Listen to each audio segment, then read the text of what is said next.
বাঙালির সবথেকে বড় উৎসব দুর্গোৎসব। এই দুর্গাপুজোর আগেই চমক দিতে চলেছে ভারতীয় রেল। ভারতীয় রেলের কাটোয়া আহমেদপুর ট্রেন লাইনে বাড়তে চলেছে ট্রেনের সংখ্যা। ইতিমধ্যেই এই রেল লাইনটি ন্যারো গেজ থেকে ব্রড গেজে রূপান্তরিত হয়েছে। তারপর থেকে দুটি ট্রেন চলাচল করত রেল লাইনে। সাধারণ মানুষের দীর্ঘদিনের দাবি ছিল যে রামপুরহাট থেকে হাওড়া ও শিয়ালদহ ভায়া আহমেদপুর, লাভপুর, কিন্নাহার হয়ে কাটোয়া এবং সেখান থেকে হাওড়া শিয়ালদহ। তার জন্য নতুন ট্রেন বৃদ্ধির দাবিতে লাগাতার আন্দোলন শুরু করে Ahmedpur Katwa railway passenger association. সংগঠনের পক্ষ থেকে প্রধানমন্ত্রী দপ্তর ও রেল দপ্তরেও চিঠি পাঠানো হয় ট্রেন বৃদ্ধির দাবিতে।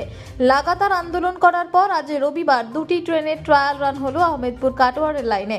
খুব শীঘ্রই বাড়তি দুটি ট্রেন এই রেল লাইনে চলাচল করবে বলে জানা গেছে। একই সাথে আজ বোলপুরের ইস্টার্ন রেলওয়ে জেনারেল ম্যানেজারের সাথে সাক্ষাৎ করে ট্রেনের সময়সূচি ও ট্রেন বৃদ্ধির দাবি জানান আহমেদপুর কাটোয়া রেলওয়ে প্যাসেঞ্জার্স অ্যাসোসিয়েশনের সদস্যরা।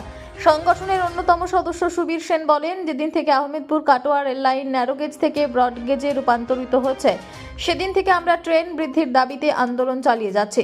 বহু ঘাত প্রতিঘাত সহ্য করে আমরা ধর্ম বর্ণ নির্বিশেষে আন্দোলন করে চলেছি। আজ তারই কিছুটা সুফল পেলাম দুটি ট্রেন বৃদ্ধি হওয়ায়।